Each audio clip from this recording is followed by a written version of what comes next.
Kembali lagi di cerita Guchen. Buat yang suka cerita ini silahkan like dan share. Buat yang belum subscribe, mau kapan subscribe-nya? Oke, kita langsung aja ke ceritanya. Semua diawali dengan perceraian. Bab 771-775. Orang-orang yang minum di sekitar semuanya melihat ke arah lantai 2. Mereka sudah sering ke sini, dan hampir tidak ada yang pernah melihat tuan ketiga yang legendaris. Mereka hanya pernah mendengar sebelumnya bahwa pemilik kedai adalah orang yang adil tetapi memiliki temperamen yang buruk. Dia suka memakai topeng dan tidak mau menunjukkan wajah aslinya, jadi tidak ada yang tahu seperti apa sebenarnya rupa tuan ketiga yang dirumorkan. Apakah ini tuan ketiga? Saya pergi ke kedai puluhan kali, dan ini pertama kalinya saya melihatnya. Ternyata tuan ketiga masih sangat muda. Saya tidak tahu. Saya pikir dia setidaknya harus berusia 60 atau 70 tahun. Saya mendengar bahwa kota ini adalah sarang bandit saat itu. Menjadi lebih damai sejak tuan ketiga datang mengejutkan semua desa. Hari ini saya bisa melihatnya. Melihat wajah asli tuan ketiga, anggur ini sangat berharga. Saya melihat pria berjubah abu-abu berjalan ke bawah selangkah demi selangkah. Dihadapkan dengan mata Chang Yunshan, mata tersebut telah bertarung selama ratusan putaran. Panggilan. Detik berikutnya, sebelum ada yang bisa bereaksi, mereka melihat bayangan hitam bergegas menuju tuan ketiga secepat kilat. Tuan ketiga meletakkan tangan kirinya di punggung dan langsung menghadapinya dengan tangan kanannya. Bang! Ledakan keras. Semua meja, kursi dan bangku di sekitarnya hancur berkeping-keping oleh kekuatan luar. Semua orang hanya merasakan gelombang udara datang ke arah mereka, dan gelombang udara yang lebih ringan hampir terhempas. Baloknya juga berderit dan hampir runtuh. Beberapa detik kemudian, keduanya masih berdiri di tengah aula, telapak tangan saling berhadapan. Keduanya tidak berdampak banyak, tapi lingkungan sekitar berantakan. Mereka semua adalah penguasa alam fana. Mereka begitu kuat sehingga mereka bisa menghancurkan segala sesuatu di sekitar mereka dengan satu gerakan. Sepertinya mereka masih belum menggunakan kekuatan penuh mereka. Jika keduanya berusaha sekuat tenaga, kedai ini mungkin runtuh dalam 3 gerakan. Aku tidak bertemu denganmu selama lebih dari 10 tahun. Keterampilanmu tidak meningkat banyak. Chang Yunshan perlahan menarik kembali telapak tangannya dan berkata sambil tersenyum. Tuan ketiga juga menarik tangannya kembali, hal yang sama berlaku untuk Anda. Saya ingat Anda berada di alam fana lebih dari 10 tahun yang lalu, tetapi sekarang Anda masih. Apakah menurut Anda ini adalah sesuatu lagi? Di mana itu sangat mudah untuk ditembus. Guruku tidak menerobos ke alam transformasi sampai dia berusia 90 tahun. Mengapa kamu begitu cemas? Chang Yunshan memutar matanya ke arahnya dan berkata dengan marah. Orang biasa membutuhkan seumur hidup untuk menerobos dari energi eksternal ke energi internal, atau bahkan seumur hidup. Menerobos energi batin ke alam fana tidak sesederhana kerja keras, dibutuhkan sedikit bakat. Untuk menerobos dari alam transformasi fana ke alam transformasi ilahi, bahkan seorang pejuang bawaan yang berbakat tidak dapat dengan mudah menerobos. Seseorang harus memperhatikan waktu, tempat, dan orang yang tepat, yang keduanya sangat diperlukan. Pada saat itu, Guru Chang Yunshan berusia 90 tahun dan menunggu rahasia menerobos ke alam dewa. Dikatakan bahwa setelah memasuki alam dewa, tulang-tulang tubuh mulai berubah, dan meridian berubah emas menjadi biru muda dan lambat laun menjadi transparan. Sel mulai berhenti menua dan mencapai tingkat keabadian tertentu. Tentu saja, ini bukanlah keabadian yang sebenarnya, tetapi siklus proses pembelahan dan penuaan sel puluhan kali lebih lambat dibandingkan dengan manusia lainnya. Ibarat sejenis lobster di lautan, selama tidak dibunuh manusia, tidak masalah lobster ini bisa hidup ratusan tahun. Jadi setelah menerobos dari alam fana, pada dasarnya tidak peduli seberapa banyak Anda berlatih, kekuatan Anda tidak akan meningkat pesat, tetapi Anda dapat melatih kekuatan batin Anda menjadi nyata. Tuan ketiga, siapa orang ini? Pria yang memegang sendok di sebelahnya bertanya dengan curiga. Pergi dan bawa toples anggur yang disegel di ruang bawah tanah ke kamar pribadi di lantai 2. Tuan ketiga meletakkan tangannya di punggung dan berkata sambil tersenyum.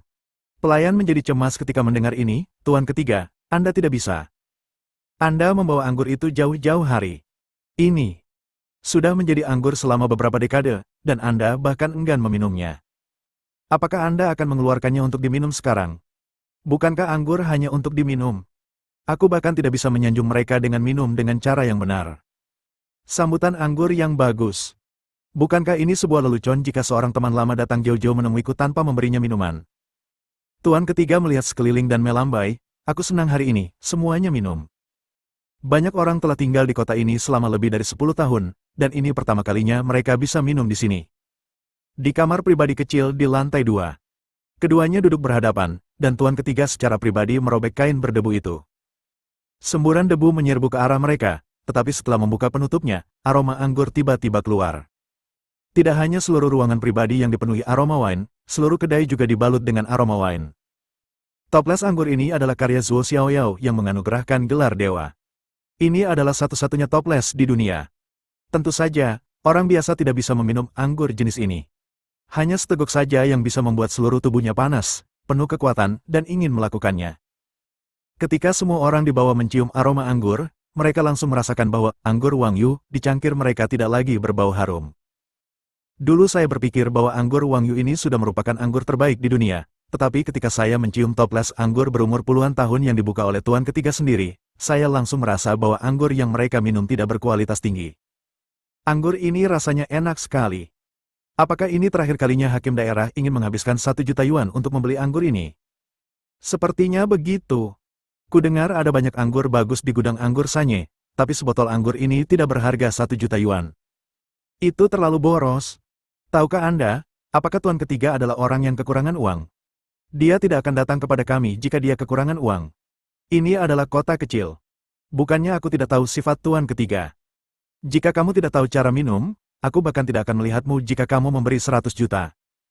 Namun, jika aku benar-benar bertemu dengan teman dekat, aku akan memberimu anggur ini secara gratis. Minumlah. Ya, tuan ketiga adalah seorang yang manis. Jika aku bisa menyesap anggur ini, itu akan membunuhku. Kamu sangat tampan. De Chou, pikirkanlah. Alangkah baiknya jika aku membiarkanmu mencium aroma anggur ini diam-diam. Setidaknya kamu masih bisa mencium baunya hari ini. Lantai 2, kamar pribadi.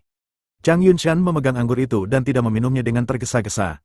Sebaliknya, dia dengan lembut mengipasinya dengan tangannya. Setelah mencium aroma tajam dari anggur itu, dia mengangguk puas. Ya, ini adalah mahakarya orang tua Zhuo. Sangat menarik untuk berpikir bahwa saya masih bisa meminum anggur ini seumur hidup saya. Anggur ini disebut anggur Junchen. Kebanyakan orang tidak bisa meminumnya. Tuan ketiga juga menamparkan anggur itu dengan tangannya dan berkata sambil tersenyum. Junchen bagus saat ini, festival menteri ringan dan wangi sarjana. Anggur Junchen yang luar biasa, lumayan. Lumayan. Dia juga menggelengkan kepalanya dan mengucapkan beberapa patah kata, lalu meminum anggur itu dalam satu tegukan dengan kepuasan.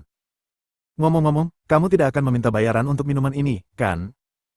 Chang Yunshan tiba-tiba memikirkan sesuatu, tiba-tiba mengangkat kepalanya dan berkata. Tuan ketiga tidak bisa menahan senyum tak berdaya setelah mendengar ini, kamu terlalu miskin untuk memakai pakaian seperti ini. Jika saya ingin uang, apakah kamu memilikinya? Chang Yunshan sangat marah. Meskipun dia sedikit miskin, dia memiliki harta di sakunya, jadi dia tidak terlalu miskin sehingga dia tidak punya uang untuk membayar minuman. Hei, siapa yang kamu anggap remeh? Kenapa kamu tidak mengubah kebiasaan burukmu setelah bertahun-tahun? Tuan ketiga melambaikan tangannya dan terkekeh, saya sudah melakukannya. Bahkan aku sudah memilikinya saat aku masih muda. Berubahlah, umurmu sudah belasan tahun, apakah kamu masih mempunyai niat untuk berubah? Setelah mengatakan itu, dia perlahan berdiri dan menghela nafas. Oke, kamu minum dulu. Toples anggur ini milikmu. Selain itu, aku akan meminta seseorang memasak 2 hidangan lagi untukmu. Setelah minum, kamu akan bersikap seolah-olah kamu belum pernah bertemu denganku, dan jangan memberitahu siapapun posisiku, kalau tidak kita tidak akan bisa berteman di masa depan. Setelah mendengar apa yang dia katakan, Chang Yunshan akhirnya mengerti bahwa dia mengeluarkan perintah penggusuran dan mengusirnya. Tuan ketiga membuka pintu dan hendak keluar ketika dia merasakan sesuatu terbang di belakangnya. Sebelum dia sempat mengambil tindakan, pria yang berdiri di luar pintu dengan sendok besar itu bergegas masuk, mengayunkan sendok besar di tangannya dan menjatuhkan 2 koin tembaga itu. Koin tembaga itu terlempar ke dinding, dan terbang ke kedalaman lebih dari 1 meter.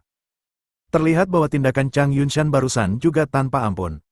Pria yang memegang sendok besar itu memegang sendok dengan 1 tangan, dan telapak tangannya mulai gemetar. Hanya dengan memblokir koin tembaga, pembuluh darahnya seolah-olah terguncang. Dia juga tahu bahwa dia bukan tandingan Chang Yunshan. Jangan sakiti tuanku. Pria yang memegang sendok berdiri di depan dan berkata dengan sungguh-sungguh, Tuan ketiga memperlakukan Anda sebagai teman dan memberi Anda anggur dan daging yang enak, tetapi Anda sebenarnya membalas kebaikan dengan kebencian. Benar-benar bukan apa-apa. Tuan ketiga juga meletakkan tangannya sambil memegang sendok besar dan berkata sambil terkekeh, kamu bukan tandingannya, lanjutkan memasak. Ekspresi Chang Yunshan juga berubah saat ini, dan dia menamparkan meja dengan keras dan berkata dengan marah, Gu Yanzi. Kita sudah saling kenal selama bertahun-tahun. Bukankah cukup hanya duduk dan makan atau minum enak? Tidak melihat wajah seorang biksu dan melihat wajah seorang Buddha, tidakkah kamu memahami ini? Kamu pikir kamu ini siapa? Tahukah kamu betapa sulitnya bagi Tuan Ketiga selama ini? Tidak peduli seberapa kuatnya kamu, selama kamu menghina Tuan Ketiga, bahkan jika aku, Tian Yu, mati di sini, aku masih harus memberimu pelajaran. Pria yang memegang sendok itu meraung. Tuan Ketiga memunggungi Chang Yunshan, dan perlahan mengeluarkan sebungkus rokok dari kotaknya, menyalakannya, dan menghirup, orang akan selalu berubah. Saya sudah lama pensiun dari dunia. Sejujurnya, aku sangat senang ketika kamu datang kepadaku, tetapi kamu tidak benar-benar datang kepadaku untuk minum, jadi sulit bagiku untuk menurutinya. Oke. Menurutku kamu sudah terbiasa berada di pegunungan dan tidak punya darah sama sekali. Keluarga Gu hidup atau mati, apakah kamu tidak peduli? Orang ini tidak lain adalah ayah Gu Chen, Gu Yanzi. Setelah bencana di ibu kota kekaisaran, dia menghilang secara misterius. Ratusan ribu pasukan di tangannya langsung tidak memiliki pemimpin, dan 100.000 dari mereka menghilang dalam semalam. Jika tidak, pasukan keluarga Gu yang berkekuatan 300.000 orang akan hampir dibubarkan begitu dia pergi. Untuk menemukan Gu Yanzi, Chang Yunshan menggunakan teknik pegunungan 8 Guigu. Dia membutuhkan banyak energi untuk mendapatkan perkiraan lokasinya, sehingga dia dapat menemukan tempat ini. Setelah berjalan di jalan pegunungan selama sehari semalam, dia menemukan kota kecil ini tersembunyi di pegunungan. Satu-satunya akses ke dunia luar adalah dengan menuruni gunung curam. Rasanya seperti orang biasa yang mencoba masuk ke pegunungan, ada tebing di mana-mana, dan Anda akan terjatuh jika tidak memperhatikan. Tinggal di sini adalah tempat terbaik untuk bersembunyi. Gu Yanzi, yang pernah mengendalikan 300.000 tentara, masih menjadi Tuan Ketiga yang dihormati oleh semua orang di kota kecil ini. Jadi dimanapun orang hebat ini berada, dia akan tetap hebat. Saya telah jauh dari keluarga Gu selama bertahun-tahun. Adapun hidup dan mati keluarga, saya tidak memiliki kendali atas hal itu. Selain itu, apa yang harus saya pedulikan sekarang? Gu Yanzi tersenyum tipis dan berkata, kembalilah. Tidak peduli alasan kamu datang ke sini kali ini, tapi aku tidak ingin tahu, dan aku tidak ingin mendengarkannya. Di mana darahmu? Kemana perginya Tuan Muda Gu Ketiga yang Maha Kuasa? Mungkin. Dia pasti mati dalam api itu. Hal yang paling kusesali dalam hidupku adalah aku masih bertahan sampai sekarang. Cukup bagiku menjalani sisa hidupku dengan damai. Awalnya, Tuan Ketiga akhirnya melepaskan masa lalu, tetapi ketika dia melihat Chang Yunshan hari ini, dia tiba-tiba teringat apa yang terjadi di masa lalu. Ketika Gu Yanzi pertama kali datang ke sini, setiap malam seperti pengingat. Dia melakukan apa yang semua orang anggap sebagai hal yang paling tidak berguna, dan itu adalah bunuh diri. Tapi dia selalu diselamatkan. Semua orang khawatir dia tidak akan melepaskannya, jadi mereka bergiliran menjaganya. Para juru masak dan pelayan di toko ini semuanya adalah pengikut Gu Yanzi saat itu. Dengan pasukan sebanyak 300.000 orang, 100.000 orang masih bersedia mengikutinya. Sangat disayangkan dia benar-benar tidak punya niat untuk berperang lagi pada akhirnya. Banyak dari 100.000 orang yang dilucuti dan kembali ke ladangnya masing-masing, dan sebagian kecil memilih untuk tetap bersama Gu Yanzi. Mereka yang bisa bertahan adalah mereka yang benar-benar setia dan rela tinggal bersamanya seumur hidup. Jika dia masih ingin keluar sekarang, banyak bawahan lamanya yang masih menanggapi panggilan tersebut. Sangat disayangkan jika semangat juang seorang pria hilang, dia benar-benar tidak bisa ditolong. Keluar dari sini. Keluar dari sini. Tuan Ketiga akhirnya melepaskan urusan masa lalunya. Mengapa kamu masih datang ke sini? Tian Yu menunjuk ke arah Chang Yunshan dengan sendok besar dan berkata dengan suara yang dalam. Dia adalah pria dengan bakat dan kebanggaan luar biasa, dan harus mencapai kesuksesan besar sebagai seorang kaisar. Tapi setelah kebakaran, karakternya benar-benar hilang. Ini bukan salahnya Gu Yanzi. Jika itu orang lain, orang itu mungkin tidak bisa melakukannya sebaik dia. Chang Yunshan juga menggelengkan kepalanya sedikit dan berkata dengan lembut, anggap saja aku belum pernah ke sini. Jika kamu terus hidup dalam pengasingan, aku tidak akan mengganggumu. Setelah itu, dia berdiri dan bersiap untuk pergi. Dia juga bergumam dengan suara rendah, hei, bocah nakal, sepertinya pada akhirnya kamu harus mengandalkan kakek untuk membereskan kekacauan ini untukmu. Kemudian kamu harus menunjukkan wajah lamamu dan melihat apakah keluarga Murong akan membelinya. Setelah melihat Chang Yunshan pergi, Gu Yanzi juga siap untuk kembali ke kamarnya. Dalam 2 tahun terakhir, masih banyak anggota lama yang sesekali kembali, tetapi dalam 2 tahun terakhir, jumlahnya jauh lebih sedikit, dan Anda tidak dapat bertemu beberapa sepanjang tahun. Tapi saat dia keluar ruangan dengan tangan di belakang punggung, suara Tian Yu memanggilnya, Tuan Ketiga, ada sesuatu di atas meja. Ketika Gu Yanzi juga melihat barang-barang di atas meja, matanya tiba-tiba membeku. Ini adalah... Ada liontin giok kecil di atas meja. Ini adalah kartu identitas untuk anak-anak keluarga bangsawan, tanggal lahir anak-anak keluarga bangsawan, horoskop, dan apa yang terjadi pada hari lahir. Dia mengambil liontin giok dan melihat nama di atasnya, dan ternyata tertulis, Gu Chen. Ini terakhir kali Gu Chen pergi ke villa untuk mencari Chang Yunshan, dan dia langsung mengambilnya. Saya kira Gu Chen bahkan tidak menyadari bahwa tanda identitasnya hilang. Tidak hanya keluarga Gu, tetapi juga keluarga bangsawan lainnya akan memesan liontin giok yang mewakili identitas mereka untuk anak-anak mereka sejak lahir, untuk memperingatkan orang lain ketika mereka melihat liontin giok. Mereka akan mengetahui identitas mereka, dan orang pintar tentu saja tidak akan berani untuk memprovokasi itu. Ini liontin giok anakku, kenapa ada di sini? Gu Yanzi benar-benar bingung dan merasa dunia berputar. Tuan ketiga. Tian Yu yang berdiri di sampingnya dengan cepat melangkah maju untuk membantunya. Dia segera membuka jendela dan melihat Chang Yunshan hendak keluar dan pergi. Dia segera menghentikannya dan berkata, pergi begitu saja. Aku tinggal di sini, apa gunanya? Chang Yunshan melambaikan tangannya, aku akan menangani masalah ini sendiri. Apa yang kamu bicarakan, pemilik liontin giok ini? Dia tidak mengatakan apa-apa, tapi dia menyetujuinya. Kemudian Tian Yu buru-buru turun dan mengajak Chang Yunshan naik lagi. Saat ini, ada tempat latihan di pinggiran Jiangsu. 7 monster Meisan, ditambah si Tudong Feng, semuanya bergegas maju dan bergabung untuk mengalahkan Gu Chen. Sudah lama sekali sejak dia membesarkan mereka, dan Gu Chen juga ingin memeriksa kabar mereka. Biaya membesarkan mereka sendirian selama setahun mencapai puluhan juta. Jika setelah berlatih sekian lama, salah satu dari mereka masih tidak bisa menahan pukulan Gu Chen, apa gunanya membesarkan mereka? Yang dia inginkan bukan hanya seseorang yang menjaga rumah dan merawat rumah. Harganya tergantung pada jenis pekerjaan apa yang harus dia lakukan. Jika dia hanya ingin menjaga rumah dan merawat rumah serta melakukan beberapa pekerjaan rumah, Zhang Bao juga bisa melakukannya. Meskipun dia tidak tahu seni bela diri, dia memiliki banyak senjata di tangannya. Dia bisa memanggil ribuan bawahan hanya dengan lambaian tangannya. Masing-masing dari 7 monster Meisan memiliki kekuatan internal, dan 6 budak pedang juga semuanya memiliki kekuatan internal, tetapi 6 dari mereka dapat bersaing dengan 2 master di alam fana. Kami tidak berharap 7 monster Meisan mampu mengalahkan Gu Chen, tapi mereka setidaknya harus mampu mempertahankan beberapa gerakan lagi. Bang! Dengarkan saja suara keras. Orang-orang ini semuanya terlempar dan terjatuh ke tanah. Hanya si Tudong Feng yang masih bertarung dengan Gu Chen dan mengizinkannya menggunakan teknik pedang backhand. Namun meski begitu, setelah 10 gerakan, dia langsung terbang. Telah ada kemajuan. Sekarang kamu bisa memaksaku menggunakan satu tangan untuk menyerang. Gu Chen perlahan meletakkan tangan kanannya dan berkata dengan lembut. Ketika mereka pertama kali bertemu sebelumnya, orang-orang ini bahkan tidak bisa bergerak. Mereka hanya melepaskan kekuatan batin mereka dan mengejutkan semua orang hingga jatuh. Tapi setelah beberapa saat berlari, mereka mampu memaksa Gu Chen menghadapinya dengan tangan kanannya. Meskipun kedengarannya agak memalukan, 8 pejuang kekuatan batin hanya layak untuk satu tangan Gu Chen. Jika Anda belum melihatnya dengan mata kepala sendiri, Anda mungkin masih menganggapnya luar biasa. Keterampilan Tuan Muda Gu telah meningkat pesat.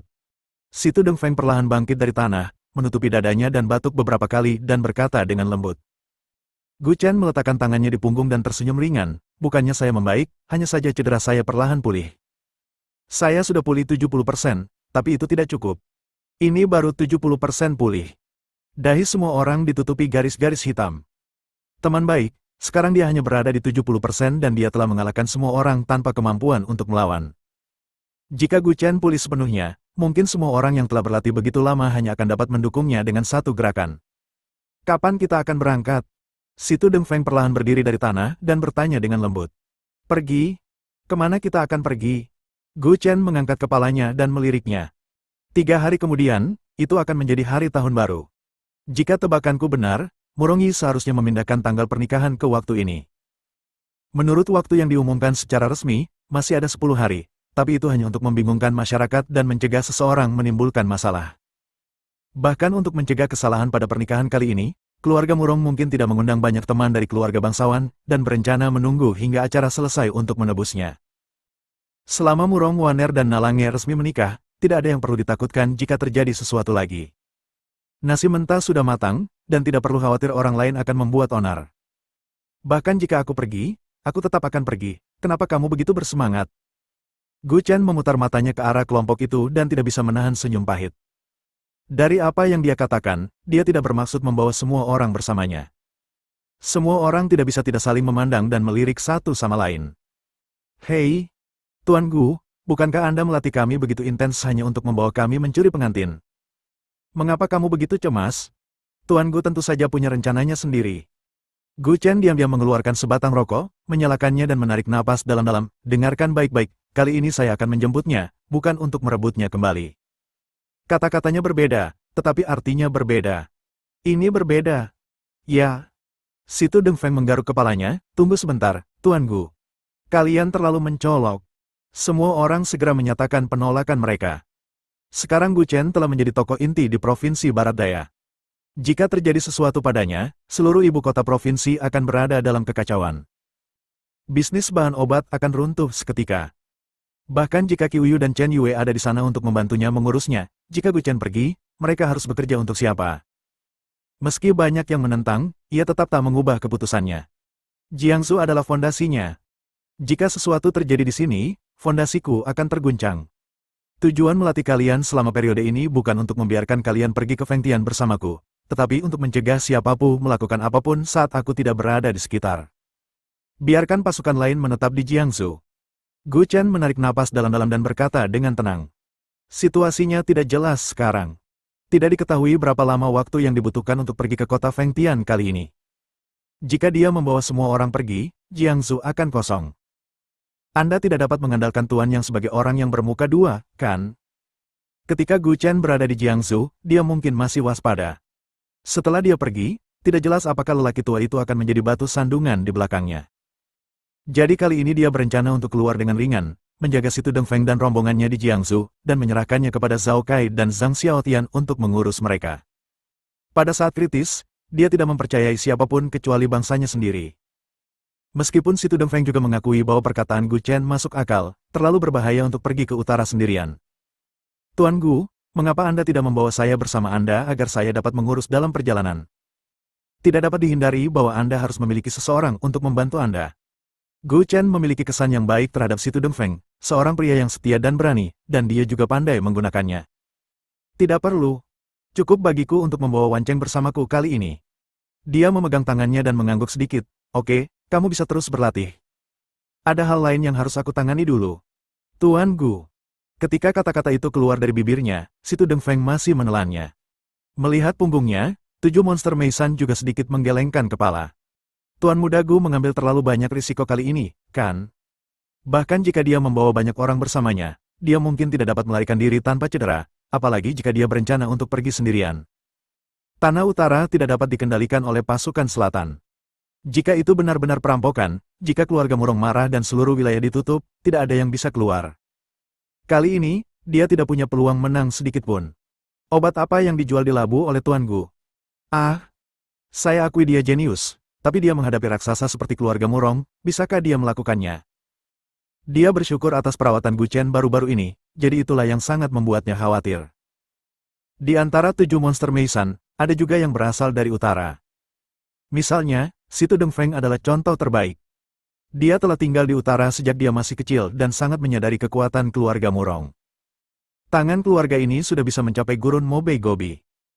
Di Mobei, keluarga kerajaan pada dasarnya berasal dari kerajaan Xia, namun keluarga ini juga harus mematuhi perintah keluarga Murong, yang cukup untuk menunjukkan betapa kuatnya keluarga ini. Bahkan jika Gu Chen memiliki ribuan pasukan di tangannya dan menerobos ke utara secara langsung, dia tetap tidak akan mampu mengalahkan keluarga Murong, apalagi beberapa orang yang dia miliki sekarang. Tapi dia masih berani pergi ke Fengtian di utara. Kota, bukankah itu mencari kematian? Deng Feng, tolong bujuk Tuan Gu lagi dan biarkan dia membuat rencana yang matang. Tapi Situ Deng Feng menggelengkan kepalanya sedikit, Anda masih belum cukup mengenal Tuan Gu. Berapa banyak hal yang telah dia putuskan yang dapat membuatnya mengubah keputusannya. Pada saat yang sama, jauh di pegunungan di selatan, ada sebuah kota kecil, kedai minuman teman lama. Cegukan. Chang Yunshan memegang toples anggur dan paha ayam panggang di tangan kirinya dan berkata sambil tersenyum, aku sudah lama tidak makan enak. Keterampilan juru masak ini masih sangat bagus. Kamu lebih baik menyerahkan 100.000 pasukan tapi tidak bisa meninggalkan juru masakmu sendiri. Aku sangat mengagumimu. Melihat bahwa dia telah makan meja besar berisi makanan ini, Gu Yanxi mau tidak mau menyipitkan matanya sedikit, itulah yang baru saja kamu katakan benar. Hei, Kamu hidup dengan baik. Jika kamu mengatakan itu, masih ada seumur hidup antara kamu dan aku. Chang Yunshan menjabat tangannya. Sepertinya aku sudah terlalu lama tinggal di pegunungan, dan aku tidak tahu banyak tentang hal-hal di luar. Aku tidak menyangka anakku belum mati. Gu Yanzi mengepalkan tinjunya dan berkata sangat dalam, matanya menjadi lebih cerah. Namun, dia juga menghela nafas tak berdaya. Hei, sungguh sial dilahirkan di keluarga bangsawan. Ini juga merupakan semacam keberuntungan bahwa dia sekarang bisa mandiri dan menjalani kehidupan biasa. Tampaknya Tuhan telah memperlakukannya dengan baik. Kehidupan biasa.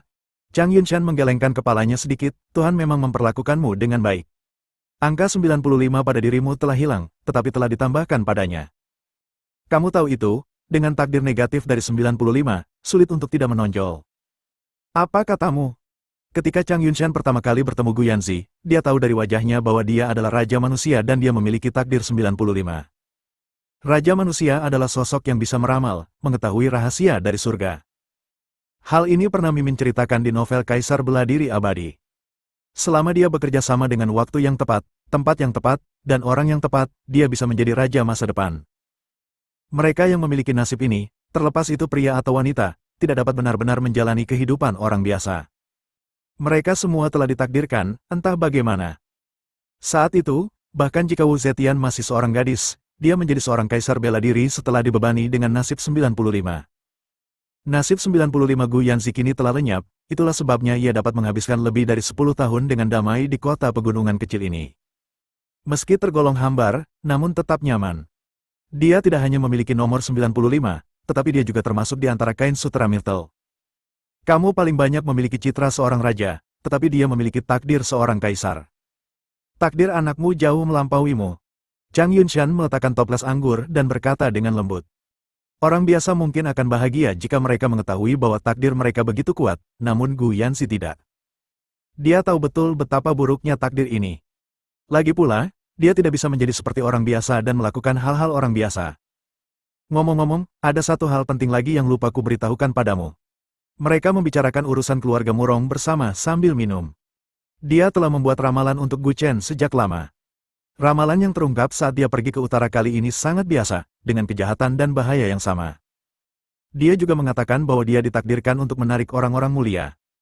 Awalnya, Chang Yunshan tidak ingin datang ke Gu Yanzi, tapi setelah dia benar-benar memikirkannya dan tidak bisa memikirkan orang lain yang akan mendukung anak ini selain bantuan ayahnya. Dia ingin menyentuh keluarga Murong. Gu Yanzi langsung mengernyit dan berkata dengan suara yang dalam, dari mana anak ini mendapatkan kepercayaan diri?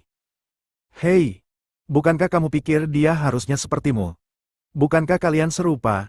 Bukankah kamu juga seperti dia saat itu? Kamu tidak menginginkan tentara dan siapapun, tetapi kamu masih bisa mengalahkan suku Qiang kuno di barat. Itu hal-hal di masa lalu. Saya masih muda dan energi pada waktu itu, bagaimana saya bisa membandingkannya dengan sekarang? Gu Yanzi juga menggelengkan kepalanya sedikit dan tersenyum pahit. Siapa yang tidak pernah muda? Apalagi ketika orang seperti dia memegang kekuasaan militer di usia yang begitu muda, dan orang-orang yang mengikutinya penuh dengan jenderal. Nasib hanyalah sebuah pertanda, tidak sepenuhnya benar. Sama seperti jika Anda ditakdirkan untuk menghasilkan banyak uang, akan aneh jika Anda bermain game di rumah setiap hari tanpa berusaha untuk mencapai kemajuan. Orang yang berbeda melakukan hal yang berbeda pada usia yang berbeda, dan nasib mereka pun berbeda. Biar ku beritahu dulu, ini putramu sendiri. Jika kamu tidak membantu, maka aku juga tidak akan membantu. Pergi ke utara kali ini akan sangat berbahaya. Terserah padamu untuk memutuskan. Mata Chang Yunshan melihat ke arahnya dan berkata dengan marah. Gu Yanzi terdiam selama beberapa detik, lalu mengangguk sedikit dan berkata sambil tersenyum tak berdaya, anak nakal, kamu memberiku kejutan besar ketika kamu datang ke sini. Hahaha. Lalu, berapa banyak orang yang kamu rencanakan untuk dibawa bersamamu? Itu hanya keluarga Murong. Apakah aku masih perlu membawa seseorang bersamaku? Aku bisa melakukannya sendirian. Chang Yunshan tidak bisa menahan untuk tidak menunjukkan beberapa garis hitam di dahinya akan percaya bahwa dia bukan ayah kandungnya. Nadanya sama. Kesombongannya sama. Keluarga Murong adalah raksasa di utara dan tidak dapat ditangani oleh peran kecil seperti Tuan Guqi. Hal ini membuat Chang Yunshan tidak bisa berkata-kata. Kenapa ayah dan anak itu sama-sama miskin? Bagaimana kamu mengatur 100.000 tentara yang menghilang bersamamu? Ketika Gu Yanzi masih di sana, keluarga Gu berada pada puncaknya, berusia 30 tahun. 100.000 tentara ada di tangannya, dan dia sudah menjadi kepala keluarga Gu yang sebenarnya. Selama dia mau, Lelaki tua itu bisa membiarkan dia menangani semua urusan keluarga Gu kapan saja. Siapa yang tahu apa yang akan terjadi selanjutnya, yang akan menghancurkan masa depan cerah Gu Yanzi dalam satu kali kejadian. Hilangnya Gu Yanzi secara misterius menyebabkan kekacauan di keluarga Gu. Hanya 200.000 orang yang tersisa dari 300.000 orang. Semua pasukan kepercayaannya mengikutinya. Setelah bertahun-tahun, pasukan yang menodai medan perang dengan darah dan menakuti musuh telah lenyap. Ini adalah hal yang paling luar biasa bagi semua orang. Gu Yanzi mematikan puntung rokoknya dan melemparkannya ke lantai. Mereka pergi, mati, dan berpencar. Sekarang hanya tinggal beberapa orang kepercayaan yang tersisa. Tidak akan banyak lagi. Hanya sedikit yang bisa aku manfaatkan. Sejujurnya, Chang Yunshan tidak mempercayai apa yang dia katakan. Sebagian besar dari 100.000 orang pasti telah dilucuti dan dikembalikan ke ladang mereka. Tapi begitu Gu Yanzi mengumumkan bahwa dia akan keluar lagi, seluruh dunia akan gemetar begitu berita itu dirilis. Bawahan yang telah dipisahkan akan kembali satu demi satu. Pertanyaannya adalah, tergantung apakah Gu Yanzi bersedia kembali bekerja untuk Gu Chen. 18 tahun yang lalu, Gu Yanzi menguasai pusat perekonomian delta Sungai Yangtze. Hingga saat ini, penempatan tempat tersebut berada di bawah bendera keluarga Gu, namun ia belum menuruti perintah keluarga Gu. Ini membuktikan bahwa dia telah meletakkan landasannya 18 tahun yang lalu. Dia seketika mundur dari dunia, tetapi jika dia benar-benar memilih untuk keluar suatu hari nanti, dia masih memiliki rencana cadangan. Saat itu, kamu memiliki begitu banyak master dan jenderal yang galak. Kamu bisa memecat yang lain, tapi kamu tidak bisa mengabaikan 3 gunung dan 5 gunung, kan?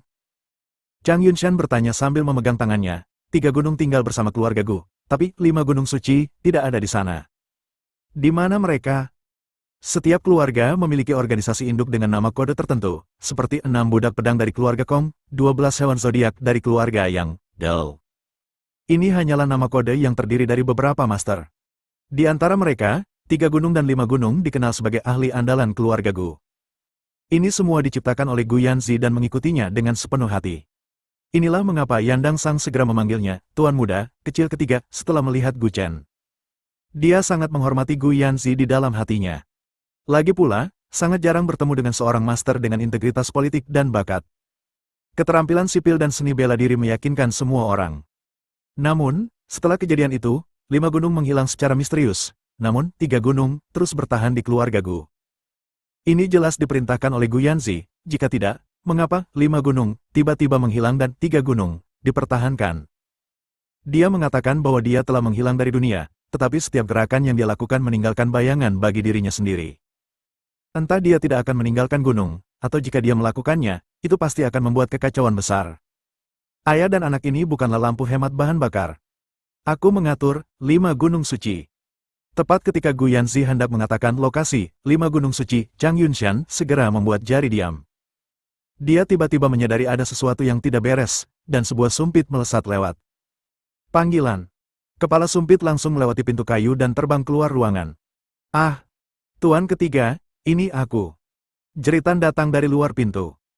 Gu Yanzi segera berdiri dan menendang pintu hingga terbuka, hanya untuk melihat seorang pria setengah duduk di lantai, dengan kaki kanannya dipaku pada pilar dengan sumpit.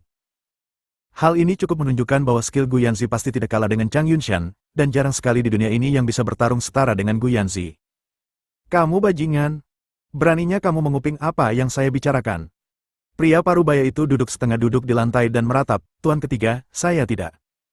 Saya kebetulan lewat, jadi aku berbaring di depan pintu dan melihat-lihat. Benar, aku tidak menguping. Dia benar-benar tidak menguping, karena dia diperhatikan oleh Chang Yunshan hanya 2 atau 3 detik setelah dia berhenti, dan kemudian dia dipakukan di pilar dengan sumpit oleh Gu Yanzi. Pelipis pria ini terbalik dan tulang pipinya menonjol. Dari penampilan wajahnya, pria ini tidak simpatik dan tidak benar, dan dia dilahirkan untuk memberontak. Penampilan wajahnya persis sama dengan Wei Yan, Jenderal Dinasti Su selama periode 3 kerajaan. Aku hanya bisa menekannya saat kamu ada di sini, tapi aku tidak bisa menekanmu saat kamu tidak ada di sini. Orang ini akan memberontak. Chang Yunshan menatap wajah orang ini dan berkata dengan sungguh-sungguh, tahukah Anda, jika saya tidak mengenal satu sama lain, saya pasti akurat. Selama periode 3 kerajaan, Wei Yan, pada dinasti Su, dilahirkan untuk memberontak, dan Zhuge Liang ada di sana untuk menekannya, tapi begitu dia mati, dia ingin merebut tahta. Setelah mendengar kata-kata Chang Yunshan, lelaki itu membenci lelaki tua itu dengan matanya. Omong kosong, saya telah mengikuti Tuan ketiga selama lebih dari 10 tahun, dan saya tidak pernah tega memberontak. Tuan ketiga, Anda tidak bisa mendengarkannya kata-kata orang luar. Itu akan menyakiti perasaan persaudaraan. Aku benar-benar baru saja lewat dan tinggal selama 2 detik. Aku tidak akan berani melakukannya lain kali. Kamu tahu, orang yang paling aku benci berpikir 2 kali. Gu Yanzi meraih kera bajunya, berkata dengan suara yang dalam. Pria itu sangat ketakutan hingga kakinya menjadi lemah, dan dia sudah merasakan niat membunuh. Dia pada dasarnya tidak memiliki keraguan tentang keterampilan fisiognomi Chang Yunshan. Jika dia bahkan tidak dapat melihat benda ini secara akurat, maka sekte lembah hantu juga tidak dapat disebarkan ke ribuan orang bertahun-tahun. Tuan ketiga, aku tidak pernah mengkhianatimu dari awal sampai akhir, mengapa dia mengatakan sesuatu yang menentangku? Jika ada sesuatu dalam diriku yang tidak memuaskan tuan ketiga, katakan saja, itu sangat menyakiti hatiku. Pria itu menatapnya dan meratap. Akhirnya, Gu Yanzi masih tidak bergerak, tapi dengan lembut melonggarkan kera bajunya, aku akan melewatimu kali ini. Tapi ingat, saat aku berbicara di dalam ruangan, tidak ada seorang pun yang diizinkan mendekat di lantai pertama. Kamu harus tahu ini. Saya tahu. Pria itu mengangguk berulang kali. Pergi, turun dan bekerja. Setelah mengatakan itu, pria itu segera bergegas ke bawah. Ketika dia sampai di aula di bawah, yang lain mulai bertanya, dan dia bahkan berkata dengan sedih bahwa tuan ketiga membuat keributan. Di atas, Chang Yunshan dan Gu Yanzi sedang bersandar bersama di pintu masuk koridor lantai 2. Ketika mereka melihat pria itu hanya berbicara dengan orang lain di bawah dengan ekspresi sedih, mereka tahu bahwa kebanyakan dari mereka hanya berbicara omong kosong. Lihat, jika kamu melepaskannya, orang-orang mungkin tidak akan menghargainya. Mereka masih berpikir bahwa mereka tidak melakukan kesalahan apapun. Gu Yanzi meletakkan tangannya di punggung dan menghela nafas tanpa daya, orang-orang ini semua berada di titik terendah dalam hidupnya. Saudara-saudaranya telah pergi, jika ada mata-mata dari keluarga lain, maka saya akui bahwa mereka telah bersama saya selama 18 tahun, dan mereka seperti batu, jadi inilah saatnya untuk melupakannya. Bersambung.